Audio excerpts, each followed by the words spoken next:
love and finding love or looking for love. And the people we attract has a lot to do with this 5 inner child wounds, that if we don't assess them, and the people we attract has a lot to do with this 5 inner child wounds, that if we don't assess them before getting into a relationship, you will continue to attract the same guy. What are the wounds? So one of them is the rejection wound. So the rejection wound is a wound we all have. Literally, like since you're a little kid, you know, at one point your mom or dad is going to say no to you and you're going to feel rejected. But there's people that have it even bigger. We all have that one, but there's people that have it even bigger. So, you know, you have a story of rejection in school.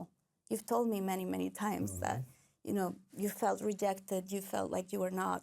What that creates is a person that in the future, when there's trouble, and when that person feels rejected, that person's going to try to go away or walk away, run away. Or react or trigger it or whatever. React, triggered, like I'm feeling rejected, I'm going to run away.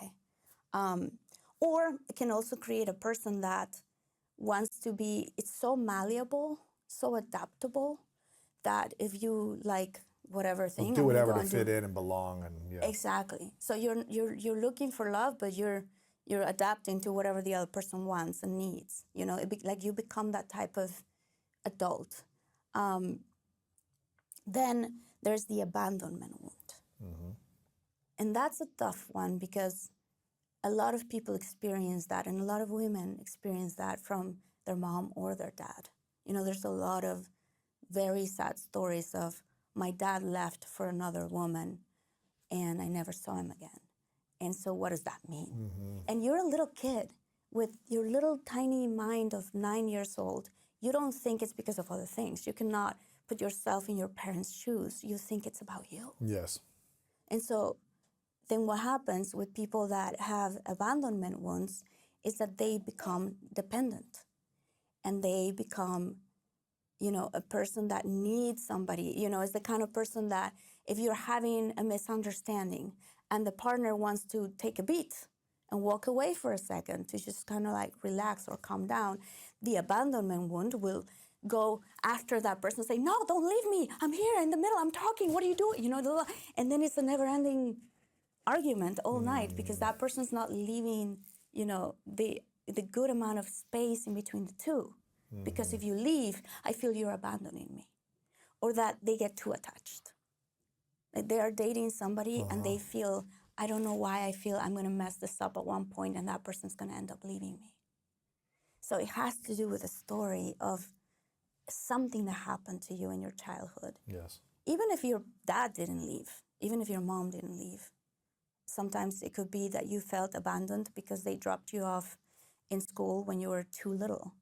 And you had this anxiety about you.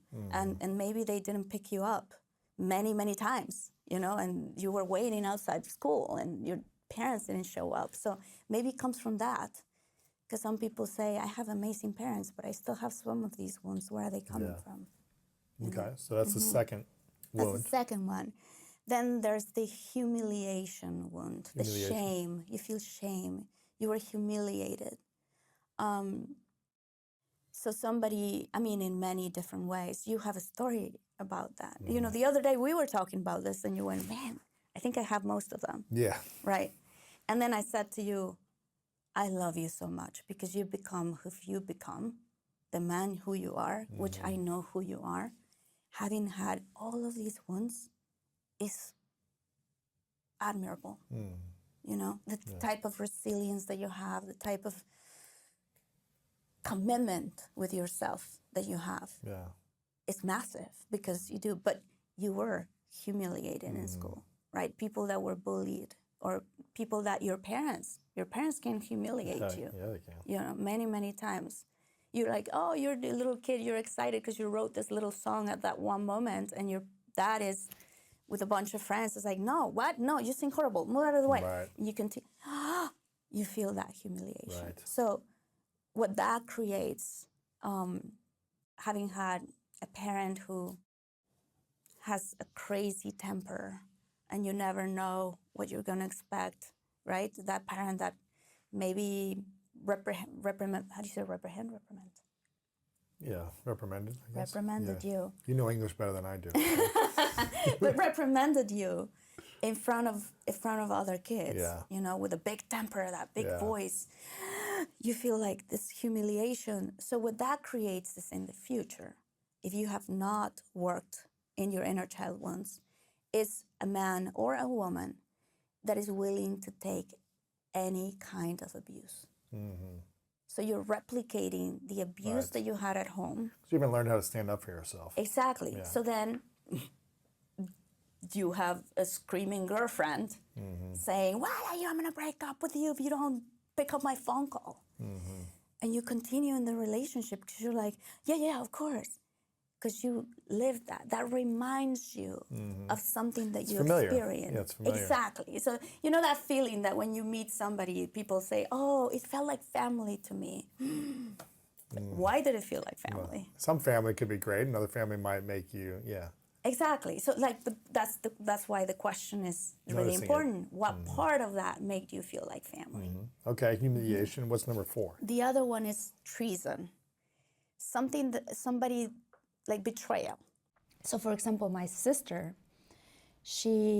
when I was born first, then my sister was born second. And then there was a gap in which my parents didn't have children for like 6 years, and then they had my brother. So she was the little baby of the family, and she's so funny. You know my sister, she's really fun. She's like outgoing and really amazing. And so then when my brother was born, for her, and she says this today, it felt like a betrayal. It felt like, what is this new person in the family? I'm not the little baby anymore. And mom, dad, and everyone around, including herself, they say that her personality, you know, changed a little bit. And she felt, and to this day, she feels when she's more able to have more control is when she can feel safe. And because she felt betrayed by my parents, right? So then therefore later in life, she grows up as a woman and she's looking for love, and she's looking for a man that she can in a way give direction to. And this is why her relationship and my brother-in-law, you know, relationship works really well. Right. Because in his case, he had an abandonment wound. And so then he was looking for somebody to give him direction. So this is for them, in a way, it's a good match. Right. So for me, being the oldest of the family, my mom was always so amazing into praising and saying, "Oh, Martita's the helper of the family. She helps me with the house. She helps me with the siblings. She helps me." So in a way, I built my identity, feeling as if I was of help to somebody, then I was worth it, right? I had some value to bring if I was being of help to somebody. So then what happened is then later, as an adult, before having healed my inner child wounds, I was looking for somebody I could help. And I didn't know this. This is subconscious, right? So then all of a sudden, I used to fall in love with men that needed a lot of support and a lot of help. Because in a way, if they didn't need me, I didn't know if I was worthy. You know, so that was a big one for me. And then the other one was shame.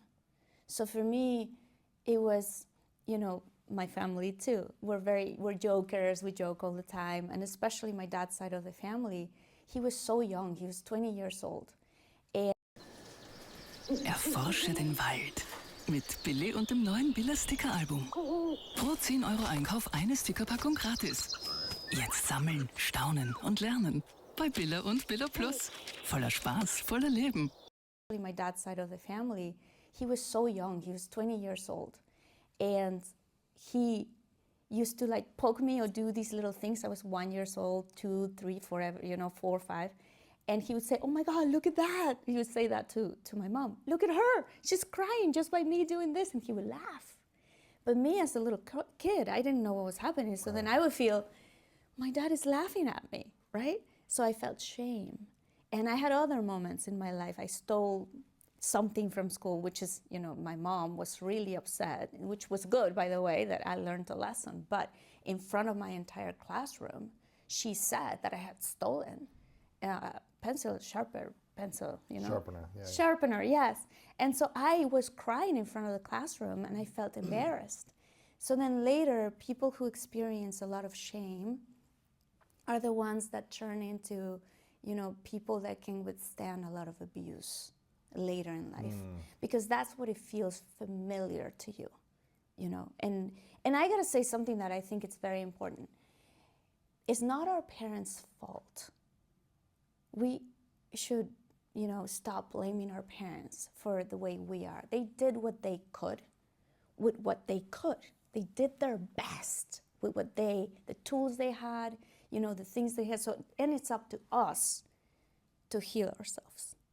And then there's another one that's called the injustice one. So something that happened to you at one point in life that you felt things were unjust. Whether it's the way in your perspective they treated your sister or your brother way better than they treated you. That felt unjust. So then you didn't fix that inside of you. So then later in life, it makes you a very rigid person. Rigidity. You want things to be a certain way, and that's it. Or you're just triggered if you see injustices constantly and everything is unjust. Yeah. And it takes a lot of your energy to manage those emotions. Yeah. And so if things were unjust for you when you were a little kid, you replicate it as an adult in ways of you become competitive with your partner because you're trying to find justice. Right. Oh, you know what? I work so much. Of course, you take care of the kids and don't tell me anything about anything because this is what's fair. Wait, let's talk about it, So this is that type of personality. So for me, this, I needed to dive down inside of what was my life story, what was my wounds, why was I attracting these type of personalities?